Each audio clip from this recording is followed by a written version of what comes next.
นเล่าลาเป็นเต้าพับด่านดาวหอจันบ่มีสังพันตอบสายอยู่จะควายสันดีมีแต่เทวีน้อยนาดกับเราลาหอใจจุ้งเอาไปไว้ใจหรือขายก็ได้คำแดงและนาต้านพรามเฮ้ยเมื่อนั่นอินตาสักกับพามก็ไข่กำงามโอกาสว่าคาแด่เต้าลาดขาปาลาจักเอาเต้ามาอยู่ไกลเป็นคาใจนั่นโสดก็เกิดประโยชน์อันใดพอเต้าคำใส่กล้ามากอันคาฝากเอาไว้ตั้งแต่ไทยเดิมทีประโยชน์มีมากเต้าคนหนุ่มเท่ายิงใจเต้าใจไม้ไฟหอยเพื่อเอาไปแป่งซอยทำมันลงเครื่องประดับองค์หลายแหล่ประโยชน์เกิดแก่เนื้อลายหรือว่านำไปขายยังกาดก็ได้เงินบาทคำค่าขอมหาราชเจ้าผู้เป็นเก้าเทพุลีได้รู้ดีทวนทีอันกล่าวจี้ไข่มาแถมประกาศนึงนั้นนาเต้าโตนไทยสร้างบุญไว้บอกขาดมาตุกญาติดีหลีบุญปามีดองแนวเฮือได้เกิดเป็นเต้าพุลีเป็นคนดียศเหลืองแผ่กว้างไขว้ตาตั้งอันนาส่วนว่าตัวเล่าละนี่ใส่ตุกยากไรเครื่องขี่ย้อนปางลังนี้จาดก่อนได้ละย่อนต่างตานสินเจียงคานนาแปดบอกกดแผนหักษาได้เกิดมาจากนี่จิงตุกลำที่ทานลนอันบุญกุศลอันเล่าถือว่าจักเต้าไทยบุญสร้างไว้แต่ปางลังดูกันลาเต้าตาปังทินลาเต้าเจ้าผาศาสตร์หอดจันนะย้อนว่าเราวันนี้นะจังเจียงคานคาคนผ่านขี้ไล่นำสองเต้าไทยไปขายก็ผิดดวงลายแบบเป่าอันปราดเจ้าปฏิบัติมาเหตุนั่นนาคาน้อยก็ยังไฟหอยปักขำจักเอาคำกาใหญ่อันฝากไว้เปินมาเต้าจุกหาอย่าจ้ามาฮือข้าเดียวไว้เดชเมื่อนั้นหนอโปติสัตเจ้าปุ้นบ่เศร้า ปุ้นบ่เศร้าอารินตุมฟังพรามลุมวานโยตาก็ดานต่อกำงามว่าดูกะลาพามเป็นผู้เท่านั่งกลมเก่าตุนสาขอคำขาก้าใหญ่อันฝากไว้ประคืนไปเราบ่มีอันใดมาตอบแทนเม่นจักเอาเม่นจักจอกกองดีผีว่ามีและดังอันตัวเจ้านั้นก็อย่าจ้าจุ่งนั่งทาดาดูจักไปขายตัวกูลังแล้วกับนางเที่ยวทีวีอันได้คำดีหมื่นตือจักเอาตานพามจะแน่นา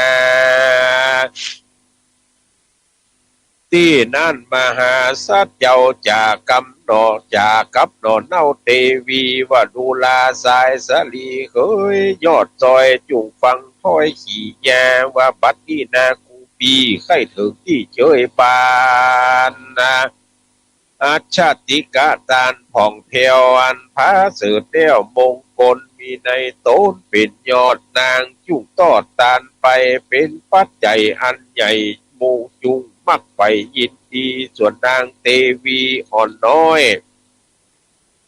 ได้ฟังกำถ้อยผัวขวัญจักไข่ปันต้านต่อกว่าก็วายนาล่อสามีกาว่าดูกะลาคาเดมหาลาจะเจ้าอันเป็นปิ่นเกาเดือหัว จักขายตัวแห่งคาแก่เจ้าฟ้าเมืองใดหรือไพ่ไตหนุ่มเท่าตามใจเจ้าหันดีคาบดีกำอ่างบรีดมั่งกำจานางบุญนากาวเลี้ยวเต้าตูดเกี้ยวหอจันก็มีใจมันจมยืนปีที่ตื่นยินดีปาเตวีหนอเนากับพามเท่ากราภาคออกไปจากเวียงใจเต้าหมายใจไปสู่ยังที่อยู่เวียงกว้างน้ำกล่าวอ้างว่าปัทธนกรหนอผู้ทอนน้อยนาดคือเต้าราชอาลินตุมก็ปานางบุญสุมหนอรางามเงินฟ้าราชเทวีดันดงลีป่าเศร้าโอกับผู้เท่าพรามนาเต้าไก่กราจะใจดันป่าไม้ดงไผ่ลอดค่ำไหนก็ย่างหันแจงแล้วก็ดันโดนดงตันได้7 วันค่อยจอดก็ไปลอดปัทธนกรอันว่านามหาสัจเจ้าก็ปาหนอนเน่าจานยากับนาพามันนาไปสู่ลอดสู่ยังที่อยู่ปัทธนกรก็ปากันจอนเตียวไต่ไปพับไว้เวียงใจเตียวเอี่ยวไปคำเจ้าหวังปะเจ้าเศรษฐีเพื่อขายเทวีน้อยนาดได้เงินบาทคำขาคือพระมันนาผู้เท่าเตียวไต่เต้าตังวันก็ปากันย่างจอดหิวหอดหายนี้ก็มีฮั่นแหละนาตะตาในกาละนั่นใจยังมีเศรษฐีใหญ่เงินนาปีเกหา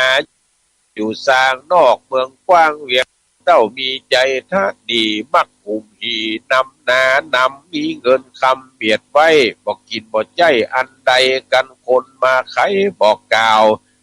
ลูกข่าวกองบุญตาหนุนเข้าน้ำวัตถุพร่ำปัจจัยแปลงใจใสบ่เศร้าโนบน้อมเข้าฟังธรรมมันก็มาไขกำกล่าวอ้างต่างๆนาว่าเกหานั่นเล่าหาคนเฝ้าได้ยากยักกาภาคนั่นใส่ละบ่ได้นานำจุมมุงสาพี่น้องก็อยู่ห้องไกลกัน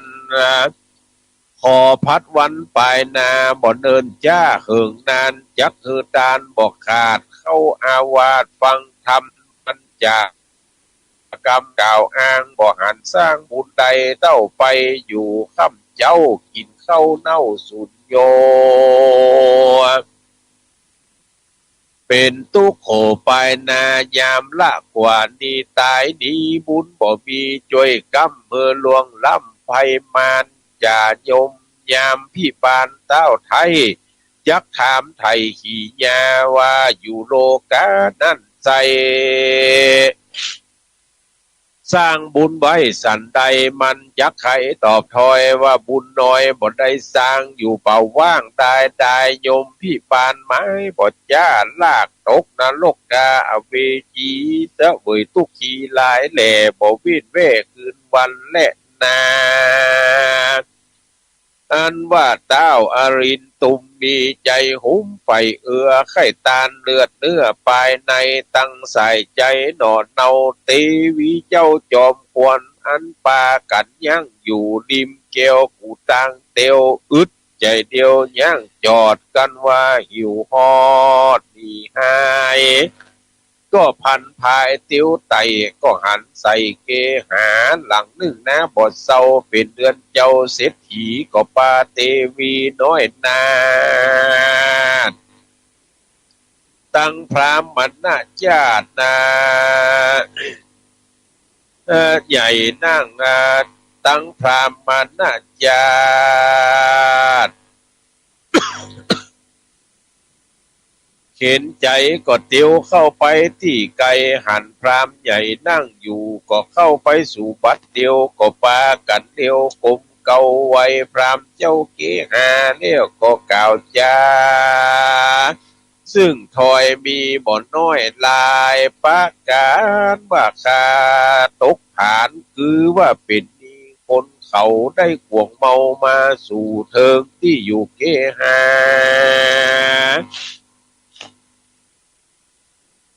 ขอเศรษฐีนะจุ่งมาช่วยกำมาฮือคาใดล่วงล้ำยังกำผานแน่นาเพราะว่าคานี่นาเป็นทุกโขไปนา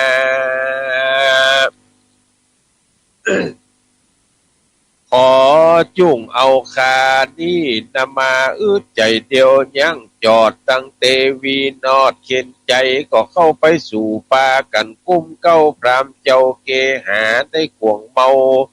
ว่าปาเตวีนอนเนาขายให้เจ้าเอาไปเป็นสันใดนั่นโสดขอผายโพดขุนนารับจาญาคาไทยเอาไปเป็นคาใจตาสีเดเตออัฏฐะเอโกพรามโนมหาทะโนมหาสัตตังในกาละนั้นเล่าเศรษฐีเจ้าก็ไขว่าตีโอกาสทามเจ้าน้อยนาดบุญนาว่านางนี้นานอลาจักกดก้าไว้สันใดเต้าห่อใจหนุ่มเทาก็บอกเล่าขี่แย่ว่านางนี้นาหนอไทยกดก้าไว้เป็น500หลายบ่น้อยพอดีเจ้าเศรษฐีผู้เทาผู้มังเต้านาน้ำก็เอาคำขาบ่ไร500ได้เป็นไม้วางตำยายแก่เจ้าอารินตุมเมื่อนั่นแหละนาในกาละพามผู้ใหญ่เศรษฐียาคำขามีลายหลาก500หากเป็นตลาเอามาซื้อนางบุญหนาน้อยหน้าส่วนเต้าราชอารินตุมกันไข่นางบุญสุมเมียนแล้วใจผ่องเพี้ยวเจยบานก็ใครค้านโอกาสถามพรามณญาติผู้นั้นใส่ว่าตานซื้อยิงไว้เป็นไม้ยังผู้ใจแถมเล่าขอเศรษฐีเจ้าขุนนาเอาใจมาเป็นคู่คือเขาอยู่จอมกันแต่เตอเมื่อนั้นพรามเศรษฐีก็ใครว่าตีกล่าวทอยถามยอดซอยบุญหนาว่าใจผู้นั้นนาเป็นไผอยู่ที่ไก่หรือไก่มีตัวใหญ่หรือตัวน้อยก้ากี่ร้อยกี่ปันนะจุ้งไข่ปันบอกกล่าวเฮอลูกข่าวตามนี้หนอบุดีน้อยตาก็ไขโอกาสขี่แย่ว่าใจนั้นนาคือว่าตัวคาส่วนว่ากล้าซื้อขายก็บ่หลายบ่น้อยเต้านางยอดซอยบุญนะนั่นแหละนาที่นั่นเศรษฐีผู้มั่งเต้ากันลูกเก้าความในก็จากำไปบ่จ้าว่าเงินแห่งค่าพ้อยขาดบ่เต็มบาทนี้ลีสู่คนดีเตียวไต่ไปที่ไม่ทำขายผู้มีลายมั่งเต้าหันตัวเจ้าบ่จ้าจักซื้อว่าไว้จักซื้อไว้เป็นคาและใจบ่อยากจะเล็ดนาอัฏฐะในกาลนั่นเล่าหนอพระเจ้ามุนีกันเศรษฐีผู้เป็นใหญ่บ่รับไว้เป็นคาบ่ได้จ้าสับปันก็รีบพายพันไปสู่ยังที่อยู่เทวีจากำดีบอกเราจะลมเล่าเอาใจว่าตอนนี้ไปนา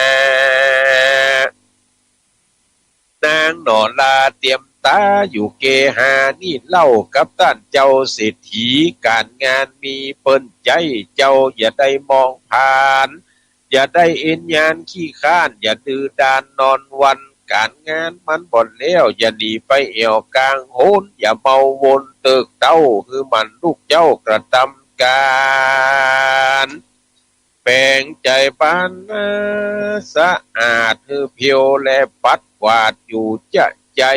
ยังเกหานั่นใจสักวัฏฐาพาเสือคือกวาดอยากเหยื่อขวางล่างห่วงแก้วมดใส่หม้อและไหคกและปากถอยจ้อนหากมวลมีมันขัดสีล่างซ้วยน้ำกินโดยน้ำใจอย่าฮือใดเหือดแหงตามเก้าแห่งบัวลานเป็นกองวัดแห่งคาอย่าตอบต้าจะเทียงอย่าเอิ้นเสียงโพ้นบานเจ้าตานตกใจ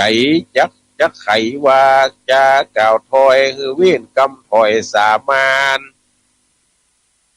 อย่าได้จาหารสวกกาอย่าว่าด่าพ่อแม่ตั้งเท่าแก่ตานายมิตรสหายหนุ่มเท่าอย่าด่าภิกขุเจ้าและสามเณรอย่ายิ้วว่ากรรมเวรกาหยาบมาขนาบลาวีกรรมบ่มีอย่าแป่งใส่กรรมบ่ใหญ่อย่าแป่งเอาอย่าใจเบาดังนุ่นยิ้วจุ้งได้ติวหินพามีสินใสสะอาดอย่าประมาทต่างตานเอาเป็นยานพาเสดนำไปเกิดที่เกษมใจต่อนี้ไปนั้นเล่าสองเราเต้ากราพาก้อยกาจากเสียกันสีโสพันยอดซอยอย่าต่ำก้อยมองเงาโอดปันเตาตั้งต่อกันที่ก่อนยาวไปตาห่อใจที่ลาดใดโอกาสจะสอนสีบังอ่อนหน่อเนางามบ่เศร้าเตวีก็มีหันแหละนา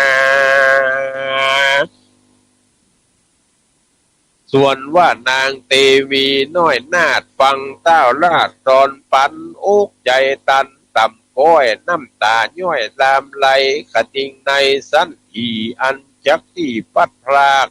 ไปเสียจากสามีนางบุญนาหน่อเนาตุกโศกไม่เอาเครื่องขี่จักไขว่าตีกล่าวถอยซึ่งเต้ายอดซอยผัวควันก็ไขปันโอกาสเป็นบทบาทกาธาว่าขมาธเมเตวะอัปปลาทัง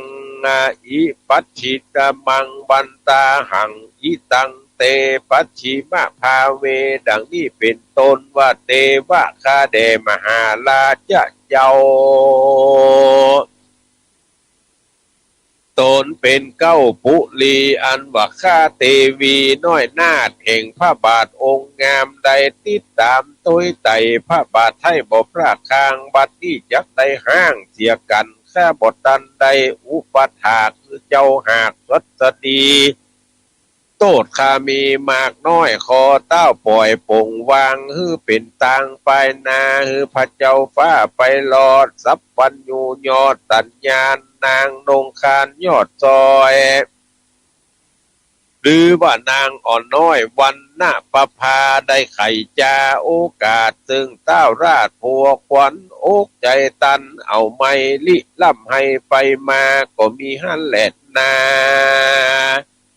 อาถามหาสัตโตในกาละนั่นมหาสัตเจ้าบุญบ่เศร้าอรินตุมตุกโศกสุมหลายแหล่เข้าต้องแผ่ไปในดังหัวใจจักแตกผ่ามั่งแยกเสียกันก็ใครปันกล่าวถอยซึ่งยอดซอยเตวีว่าดูกะลาสายสาลีเฮ้ยหนอไทยอย่าร้องให้เบวาอย่าโศกาหลายแหล่ตุกโตเกนานาม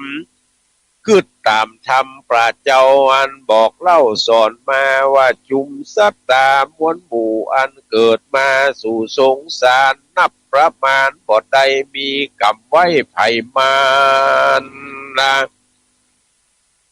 จักมาตันตอบสายตกไล่เล็ดดีสังขารมีบ่มันเตียงลูกก้มอย่างไปมาลูกจะลาเท่าแก่เปียที่แผ่เปลี่ยนฟีผู้ตายดีมู่บ่เว้นกู้ยิงใจเกิดแก่เจ็บตายพัดภาคบ่พ้นจากสงสารพระตะลงยานนาปิ่นเก่าตนเป็นเก้าติโลกาอันเป็นมาแต่ไทยหากสอนไว้จุโดนมาแหละนาว่าดูกะลานางอ่อนน้อยผู้เป็นยอดซ้อยเตวีกันสุขีไม่เอาเต้ากับเผาตัวเก่าได้จุ้งขนิงไม้กึดรอดเธอตุกหมอดหายนี้ฮือสุขี ล่ำเลิศมาบังเกิดในใจได้สุขไปเตียงเต้าทุกค่ำเจ้าเจยบานแถมประการนึ่งใส่เราบดใจคนบาปอยู่ตามสุภาพกองธรรมหวังหนอพุทธังกุมนูนสักสวาดนางธรรมาเตสนาธรรมจักจุงนำสัตตโลกแต่คามโอกะสงสารเถิงที่ปานเบียงแก้วเป็นที่เลี้ยวมโนในดูกะลาสายใจเฮ้ยนอนลาเมื่อไปนาวันรูนบุญมีนุนเตื่อมตุ่มบดตกลุ่มถอยโหนเราสองคนนี่ใส่ยอมจักใดประสบกันบ่แพ้พันก้อยกาดบ่วิตขาดเสียไหนจุกอดใจไปอยู่กับเท่าผู้พรามนาหนอพุทธาน้อยนาก่าวเสียงขาดสุดกรรมก็เอาโถงข้ามก้ามาก500หากเป็นตลาฟ้าอินตาสักกะพามันภูมิลามแถวแก่เท่ารีบไต่เต้าดีไปเต้ากันอีกในกึดกว่าว่าจักปีไปผิดคาช่วยใจเพื่อเฮอได้คำปันนายกยอปั่นพรามเท่าใจดีเก่าเดิมตีก็มีหันแหละนาอันว่ามหาสัตว์เจ้าป่าปู่เท่าพรามมันนาจากจายาหนอลาเฉพาะนาไปสู่ยังที่อยู่เวียงใจได้ยินเสียงกล่าวทอยอันคนใหญ่น้อยจากันเสียงเดิงนั้นอดเอาว่าคนมังเต้านานำมีเงินคำหลายแหล่คือได้เกนายประตูอันอยู่จูบอกขาดเจ้าน้อยหน้าตะลงยานได้ยินข่าวสารนั่นเล่าก็ปาพามเท่าผายพันรีบเร็วปันไปสู่ยังที่อยู่นายตะวาลายอมือสาคมเก่าถามเจ้าเนี่ยประตูว่าข้าแต่เจ้ากูผู้เป็นใหญ่ยังมักไปใจไม้ใครได้ใจหนุ่มนามาเป็นข้าตาสาได้มาช่วยใจยังการน้อยใหญ่อันนี้นั่นจาที่นั่นนานายประตูผู้เท่าผู้มังเต้าคำขาฟังกำจ๋ากล่าวถอยแห่งเจ้ายอดซอยถลงธรรมก็ใครกำถามทีว่าไผที่จักมาเป็นตาสาคาใจอันเฝ้าอยู่ไกลกระทำการนอตะลงยานยอดซอยกดตอบถ้อยขี่ยาว่าผู้จักมาเป็นตั้งทาคือว่าตัวคาดีหลีและนายประตูเฮยที่นั่นนายประตูทวารหันนอโพธิญาณน้อยนาดวันนะอาจโสภามนัสจาจืดจ้อยก็กล่าวถอยจาถามว่าดูลาเจ้าตนงามหนุ่มนาวตัวแห่งเจ้านี่ใส่กดก้าไว้สันใดเต้าห่อใจทินลาดยศองอาจอลินตุมตุกปกสุมลำตี้ย้อนเป็นนีพรามนาโบราณจ้าแต่ก่อนเจนผู้มอนตานายว่าตุกตั้งลายน้อยใหญ่ในโลกใดสงสารบทเต้าการเป็นมีดังกล่าวจี้ไขมาหนอพุทธาหนุ่มเนากันว่าพรามเท่านายประตูจะถามดูยังกาเจ้าก็ว่าไข่ปันว่าตัวข้ามันกาน้อยเอา500คำคาหรือ10ก็5ปันนานั่นแหละนาที่นั่นนายตะวาลาผู้เท่าอันมังเต้าเป็นดีก็ใครว่าดีกล่าวถอยว่าดูลาเจ้ายอดซอยจอมไต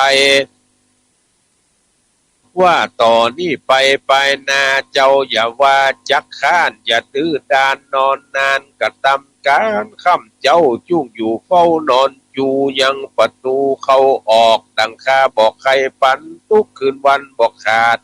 อย่าประมาทลาสากันพรามผู้เฒ่าอันเป็นนายเฝ้าประตูใจได้จาไขกล่าวเลี้ยวก็กากาเที่ยวพันพายเอาคำลายปันก้ามาก500หากเป็นไม้ฮื้อหนอมุนีนายบทย่าก็มีหั่นแหละนาอาทะในกาละนั่นเล่าหนอพระเจ้าตะลงทำกันได้คำลายหลาก500หากเป็นตลาสั่งรอมมาบทย่าตังกาหนอดราเทวีปันนึงมีอ่านใดกันว่าคบไว้บัวละมวลกาละกวนมาลอดก็ยกต่อเตตานเก็บพรามนาจารย์ผู้เฒ่าเพื่อใจดีเก่าเดิมตีหนอมุนีน้อยนาดก็โอกาสทียาไว้เทวดามวลหมู่ว่าสุนันทุพลโตเตวะสังขาโยดูกลาเทพดาวบอกว่าอยู่ด่านดาวเด่นใดตั้งที่ไก่และที่ไก่พับเสียงไฟจุอานา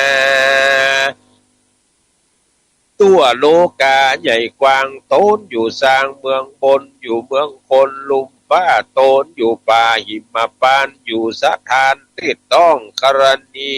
ห้องกงกาอยู่ตาลาน้ำกว้างเต้นตาตั้งสากรอยู่ดงดอนเถื่อนทำตามแม่น้ำน้อยใหญ่อยู่ต้นไม้ดงดำขอจุมาเล็งขอยังคาน้อยหนอพุ่งสร้างคือสมปานกวางหนาน้ำปั้มเป่งทำพาเสดเพื่อเกิดเจยบานใดสัพปัญญูตัญญาณผ่องเพียวเป็นต้นเลือดแล้วในโลกาดังพาธนาว่าไว้สมมักไปยุปการข้าฮือตานเมืองมิงสปะสิงจุอันยกยอปั่นตานตอดบ่เหลือรอดอันใดเม้นว่าคำใส่ก้ามากอันพรามฝากเอาไว้ก็ตานเสียงไฟจุอันย้อนใจพันบ่เลี้ยวใครนั่งเต้นเกี่ยวสับปันอยู่วันลูนดูมาลอดทามเตียวสอดมาหาทามเอาคำคาฝากไว้บ่มีสั่งใจนั่นโจดเป็นตุกโตดเครื่องขี่ปาเทวียอดจอยตัวข้าน้อยไปขายก้าบนหลายเต้เล่าปอใจดีเก่าพรามนาจารย์หนอโปธิญาณน้อยนาดเก่าเสียงขาดสุดกำก็ยอมือตำใส่เก่าไว้ซึ่งเจ้าตีวดาก็มีฮั่นแหละนาตะมัดทางปากาเซนโตสัทธาอาหาสัทธาอันวาสัพปัญโยพระพุทธเจ้าโตนเป็นปิ่นเกาติโลกาจารย์ไขนิตานไปแจงพระจิ้งแสงเตสนาว่าพิกเวดุกลาภิกขุทั้งหลายอันเป็นสายอริยะเจ้าทุกข้ำเจ้าปั้มเป่งธรรมส่วนเต้าหอกคำยศอาจคือเต้าราชอาลินตูมตุกต้องสุ่มหลายหลากย้อนรับฝากคำขาแห่งพรามนาผู้เท่าเมินแต่เล่าลายปีพามเครื่องขี่นั่นใส่เตียวได้เตียวไต่มาสู่จ๋าเก่าอู้ไข่กำขอเอาคำกาใหญ่อันฝากไว้คืนไปต้าหอดใจหนุ่มเนาขายตัวเก่าและตีวีได้กล้ามีหลายหลากปันหรือหากเป็นตัลลาคือแก่พรามนาผู้เฒ่าส่วนพามนั้นเราบอดยากันใดกล้าคำฝากไว้กอดยอมือไว้หนอมุนีรีบลานี้ไปสู่ในที่อยู่แห่งตนนะส่วนหนอตัดสามพลนั้นใส่เป็นข้าใจนายประตูก็อาสาดูแตนต่อเฝ้าอยู่พอยาวไปประตูใจใหญ่กว้างแตนตาตั้งปัทนกรนะบ่ อาวรต่ำก้อยอยู่จืนจ้อยสดสดีก็มีหันแหละนาตีนี่จักวันนาจารอดถึงนางแก้วยอดเทวีอันเศรษฐีซื้อไว้เป็นคาใจนั่นเรานางหน่อเนาบุญนาตะลงก็พามาก่อนยามอยู่บ่อนเวียงใจอดสาใจบากบั่นขยันมันกระทำการบ่เอ็นยานขี้ข้านยังการบ้านและเกหาเต้าอดสาจะใจเศรษฐีใหญ่นั่นเล่าหันหน่อเนาเห็นใจก็ปานางไปอยู่สร้างพื้นต้าตั้งทุเยี่ยพ้นเสียไม่เอาส่วนนางหน่อเนาบ่สะเบยย้อนนางเคยบ่ผ่อนอยู่ในบ่อนหอจันทุกคืนวันคำเจ้าป่าไม่เอามองผ่านสุกเจยบานบอกขาดในภาษาหอคำของกินลำกูเยื่อดังไฟเอื้อใจไม้เครื่องผัดดับลายอย่าทอยคือแหวนใส่ก้อยวงงามสั่งวานจำวาดเกลก็อาจคุณพลเครื่องผัดดับโตนยอดซอยมีบ่อน้อยน้ำนาบ่อาจจักจาก่าวแก่ฮือเสียงเตจุอันและนาที่ด้านนางเทวีหนอเนาอยู่พื้นหลองเขาทุเยี่ยเป็นตุกเสียลายแหล่หินยุงแก่ตอมโตนเมงวันบนยันยาบตั้งแมงสาบและกำพุ่งอยากเหงื่อพุ่งหุยหายเบนสาบลายเรือล้ำกินเข้าน้ำก็มายินยากเหยื่องเบื่อหากละอาหารมาก็บูดเนาซ้ำใส่ถ้วยเก่าและใบตอง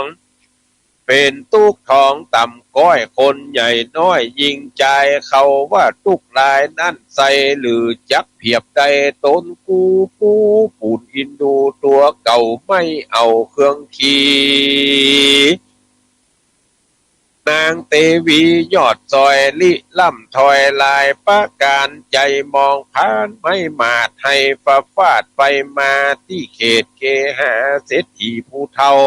พื้นหลองเขาทุเนี่ยก็มีหันแหละนานิดที่ตังขี่ยาอันเตสนายังทำดวงชื่อว่าอาลินตุมผูกทวนสามและผูกทวนสี่ก็ปังโกมโสมเลศสเดท่านพี่น้องศรัทธาพุทธ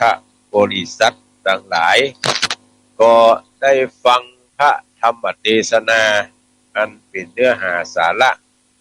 ของนิยายทำข้าวอันชื่อว่าอลินตุมก็จบลงไปถึงสองผูกมีผูกสามและผูกสี่ดังที่ท่านทั้งหลายได้ยินได้ฟังมานั่นก็เสียงคิดว่าพอไปได้ก็เลยเอาสองผูกมาคุกกันเทศน์ท่านทั้งหลายได้ยินได้ฟังแต่ก็รู้สมัครกรรมสมัครเสียงตัวเก่าเป็นรอบไปบางเทื่อสมัครเอาจนหลงถ้อยทำไปก็มีว่ากันไปตามเรื่องตามราวที่จะเทศนาพออู้พอจ่าให้ท่านทั้งหลายได้ยินได้ฟังพอก่อนที่จะเปิดสายให้ท่านทั้งหลายได้ผู้ได้จ๋าได้ถามไทยกันมาก็อยากขอแจ้งข่าวสารงานบุญทุกท่านได้รับทราบว่าการจัดงานกินสลากหากไม้ตาลประจำปีตอดกฐินสามัคคีก็หมดก็เสี่ยงไปเมื่อวันเดือนเพ็งที่ผ่านมาเมื่อวันที่15สิ้นกาลตาลไปเมื่อวันที่15ละก็จะเข้าสู่ปล่อยล้อปล่อยหลวงปล่อยบวชต่อไปแถมในเดือน3เดือน4เดือน5เดือน6จากนั้นก็เป็นการสงน้ำพระธาตุไปจนถึงเดือน10ก็เข้าพรรษากันต่อไปเนี่ยมันจะวนเวียนอยู่อย่างท่านทั้งหลายในโลกสงสารเขานี่ จะขับเปลี่ยนหมุนเปลี่ยนกันไปเยอะอีกดังนั้นวันนี้เป็นวันสอบธรรมศึกษาดังที่ตุลุงยองแล้วก็ตุลุงมานิดอู้กันตะกี้ว่าการสอบธรรมศึกษาเพื่อจะสอบกันวันนี้อายุใกล้ทั้งใดก็ไปอุปถัมภ์ประทานพระเนนผู้เข้าสอบตามเจตนาของท่านทั้งหลายเด้อตะกี้หลวงพ่อมานิดถามว่าโลบอกเบอร์โทรอาตมาภาพจริงๆแล้วบัดใจกับผมเรื่องตุลุงมันเป็นไผหูวันนั้นถามว่าเบอร์โทรตุลุงเบอร์เนี่ยบัดใจผมถามไผหูถามในไลน์ถ้าบัดเจ้าคณะก็อดีตเลขาจะถามว่าเบอร์โทรตุลุงเบอร์เนี่ยก็ตุลุงที่ปรึกษาก็ได้แจ้งไปว่าบัดจำเบอร์อย่าหูจำมาได้ละก็ตอบกันไปเป็นสรุปว่าคือบัดใจผมถามเบอร์ตุลุงมีที่ผมอยู่ไผหูถามแล้วก็ผมอยู่ในช่วงระหว่างกลางตั้งอยู่ไปเมลาน้อยแต่วันนั้นก็ขึ้นมีพ่องสัญญาณหายพ่องก็เลยตอบมาได้ว่าเบอร์ตุลุงเบอร์อย่างก็เลยมาฮอดแถมวันนี้ตุลุงเลยบอกเบอร์ก็เลยคนทั้งหลายก็เลยได้ยินว่าตุลุงเบอร์อย่างเขาก็จดกันไว้ละอันนี้เป็นผลดีแถมประการหนึ่งก็ขอบคุณที่ตุลุงยังขึ้นจะได้ไปจะถึงหาว่าผมมาได้ถามไผหูถามมานั้นลืมไปแล้วว่าเป็นไผถามกันในไลน์แต่วันนั้นดังนั้นวันนี้เพิ่นสอบทำสนามหลวงแต่อำเภอดอยสะเก็ดนี่ก็มีโรงเรียนบ้านเชิงดอยโรงเรียนดอยสะเก็ดวิทยาคมโรงเรียนชนประทานผาแตกโรงเรียนป่าเจ้าโรงเรียนแม่คือที่5 สนามด้วยกันแยกกันไปวันตกวันออกใต้เหนือแล้วก็ส่วนกลางในการสอบทำธรรมศึกษาในวันนี้ไปอยู่ใกล้ทางใดก็ไปอุปถัมภ์อุปถากกันเด้อแล้วก็เตรียมงานหนึ่งข่าวสารงานบุญวันจันทร์ที่25 พฤศจิกายนเนี่ยเดือนที่แฮม10 ค่ำนี่ก็ทางคณะศิษยานุศิษย์ของหลวงพ่อพระครูโสพลบุญยวัฒน์เจ้าคณะตำบลป่าเมี่ยงเทพเสด็จเจ้าวาดวัดปางกำแพงหินตำบลเทพเสด็จก็เกาะกลุ่มลุ่มลากันจะสืบโอราจตาถวายหลวงพ่อเพราะหลวงพ่ออาพาธเข้าโรงพยาบาลหลายครั้งละในเดือนตั้งแต่ตุลามาจนถึงพฤศจิกานี่ไปหลายเดือนหลายปีละก็บ่ค่อยสบายกายในด้านร่างกายก็เมืองเขาก็ไปเปิดพอปั๊บประกาศตื่นก็บอกว่าสืบโหราจตาลูกศิษย์ลูกหาก็เลยเกาะกลุ่มลุมลากันเพราะว่าหลวงพ่อได้มีลูกศิษย์ลูกหานักแต่ละปีนี่100 ปลายตั้งแต่ปี2522-23มานะหลวงพ่อเป็นหัวหน้าวิทยากรเด่นภาคฤดูร้อนคณะสงฆ์มอบหมายให้หลวงพ่อเป็นประธานเป็นหัวหน้าก็เลยมีลูกศิษย์ลูกหาหลายมาอู้มาจากันว่าเมื่อหลวงพ่อสบายเขาก็ควรที่จะจัดพิธีสืบโหราจตาถวายหลวงพ่อไปปรึกษากับท่านรองเจ้าคณะตำบลป่าเมี่ยงเทพเสด็จครูบาสำนักสงฆ์ปางแฟนเพิ่นก็อนุเคราะห์เป็นเจ้าภาพโหงจตาแล้วก็รวมถึงสตวงนพเคราะห์เครื่องปูชาเต้าจตุโลกบาลทั้ง4แล้วก็บายสีสู่ขวัญคณะสงฆ์ตั้งรุ่มอันมีอาตมาภาพเป็นเก้าเป็นต้นเป็นประธานแม้ว่าบ่ได้เป็นลูกศิษย์ของตุลุงเจ้าคณะก็ตามแต่ว่าเป็นถ้าเป็นตามภาษาคนบ้านว่าเป็นเพื่อนร่วมงานกับตุลุงมาโดยตลอดได้อยู่เป็นวิทยากรตั้งแต่ต้นจนจบแล้วก็ไปมาหาสู่กันบ่อยๆก็จึงจะได้จัดกิจกรรมนี้ถวายตุลุงเจ้าคณะในวันจันทร์ที่25 พฤศจิกายนนี้ ก็ได้ทำหนังสือไปถึงเจ้าวาดในเขตปกครองของทุลุงกูวัดถึงหมดกันถึงสำนักสงฆ์ถึงวัดหมดกัน18แห่งวันนิมนต์ตุเจ้านิมนต์เจ้าวาดเชิญชวนแก่บ้านทั้งท้องถิ่นนายกสมาชิกสภาฝ่ายบริหารฝ่ายสภาไปร่วมกินหอมตาลด้วยกันในวันที่25วันจันทร์ที่25เพราะนั้นไอ้อยู่ใกล้ฮู้จักมักคุ้นตุลุงก็ดีพี่น้องทั้งป่าป้องทั้งดวงดีนี่เป็นญาติพี่น้องผู้มีส่วนเกี่ยวข้องกับตุลุงเพราะตุลุงเป็นคนบ้านดวงดีตำบลป่าป้องอำเภอดอยสะเก็ดเท่านี้ได้ขึ้นไปอยู่บนดอย เทพเสด็จตั้งแต่เมื่อเป็นตู้หนุ่มตู้น้อยมาละก็อยู่บนนั้นหลายปีดีดักนะพูดถึงว่าอยู่บนนั้นเนี่ยเกือบจะ50 ปีแล้วก็อยู่บนนั้นจากนั้นเปิดตุลุงอาพาธเฮาท่านทั้งหลายก็จะเกาะกลุ่มรุมลากันแปลงเข้าป่าอาหารไปออกโครงทานด้วยกันเด้อพี่น้องศรัทธาทั้งหลายแต่ว่าแต่คืนแล้วนี่ได้มีโอกาสขึ้นไปนั่งอู้จ๋าหาลือกับศรัทธาป่างกับแปลงว่าพิธีการจะมีเชื่ออีเด้อเขาจะเนี่ยอย่างอีเด้อจะทำอย่างอีเด้อแล้วก็วันพุธวันที่23วันเสาร์แล้วเป็นวันศีลโดยบนดอยเนี่ยเพิ่นจะย่างการย่างงานวันศีลกันทั้งลุ่มเฮานี่ย่างวันเสาร์วันติดบนดอยเพิ่นจะย่างเฉพาะวันศีลซึ่งเป็นที่เก่ามาละก็เลยก็กลุ่มลุ่มลากันว่าวันพุธเนี่ยใครว่างคือไปช่วยกันวัดกวาดเที่ยวถึงวัดบนวัดลุ่มที่ว่าวัดบนวัดลุ่มนี่คือวิหารกุฏิเจดีย์พระธาตุอันอย่างมีต้องบนดอยและศาลาอเนกประสงค์มีตั้งลุ่มซึ่งเป็นที่วัดชาวบ้านก็เลยแปลงใจทำกิจกรรมกับตั้งลุ่มเพราะมันกว้างเลยบนวัดขีดขยายไปทางใดก็ไม่ได้ละมันขีดก็เลยมาใจศาลาตั้งลุ่มเป็นศาลาโดมหมู่บ้านศาลาของวัดโดยแถมก็จะใจร่วมกันถ้าจะจัดทั้งลุ่มก็เชิญชวนเด้อพี่น้องศรัทธาทั้งหลายไปร่วมกินพร้อมตานด้วยกันในวันจันทร์วันพุธนี้ไปช่วยกันจัดสถานที่อาจจะต้องใจคนหลายพอควรเขาจะรวดเที่ยวปัดกวาดอย่างก็คือไปอู้ไปจากันละขอบคุณที่ไปนั่งอู้นั่งจากันเด้อก็ข่าวสารงานบุญอันอื่นก็เต็มทะลักทัดใกล้นี่ก็คิดว่ายังบ่มีกิจกรรมอันใดที่จะทำกันเตื้อก็เอาไว้ในซุกหน้าถ้ามีก็จะได้อู้ได้จากันสืบไปแถมแต่ว่าบนดอยเทพเสด็จเนี่ย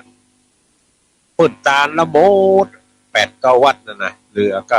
วัดสำนักสงฆ์ที่อาตมาภาพไปดูแลอยู่ก็คือสำนักสงฆ์บ้านป่าปานพุ่นจะไปทำกันในวันอังคารที่10 ธันวาคมตานประจำปีตานสังไอ้ว่างก็ไปด้วยกันในวันที่10 ธันวาคมบนดอยเทพเสด็จก็เข้าใจว่าอากาศนี่ต้องอู้ถึงละเรื่องความเย็นความหนาวนี่ปนพุ่นน่ะเรือมันเรือยามฮ้อนน่ะเอาอยู่ทั้งลูกไปเปิดพัดลมโซซ่าน่ะขึ้นไปทางบนเนี่ยผ้านวม2 ผืนเอาบ่อยู่ เพราะว่าอากาศมันเย็นอากาศมันหนาวแต่คนที่ชอบเปิดพัดลมแล้วห่มผ้านวมเนี่ยซึ่งคนเฒ่าคนแก่ว่าเข้าใจเลยว่าก็ฮ้อนแล้วจะห่มเนี่ยอย่างผ้าก็ถ้าหนาวแล้วก็จะเปิดเป็นอย่างพัดลมเขาทั้งหลายก็ตอบว่ามันหายใจสะดวกปะไรมันก็บ่มีหยังคือลมพัดผ่านไปมันหายใจสะดวกอันฮ้อนๆหนาวๆแล้วขอได้สูดพัดลมก็เป็นทีนะก็จึงเป็นที่มาของเปิดพัดลมห่มผ้านวมคนเฒ่าครูบ่เข้าใจดอนพวกนี้หนาวก็ยังปิดพัดลมร้อนก็ยังบ่ผ้านวมออกมันเป็น เป็นสภาพร่างกายของแต่ละคนก็โดนพัดลมมาได้อย่างตมาภาพนี่โดนพัดลมนักกระเดียวมีละเสียงโรเลหายแซบวันนี้ก็เป็นวัดพยายามประคับประคองเสียงมาคือเทศเอาจุดจบเวลาต่อจากนี้ไปไผ่จะอู้จะจาจะสนทนาในเรื่องภาษาโทรเข้ามาถามไทยโทรมาแจ้งกันเด้อ081796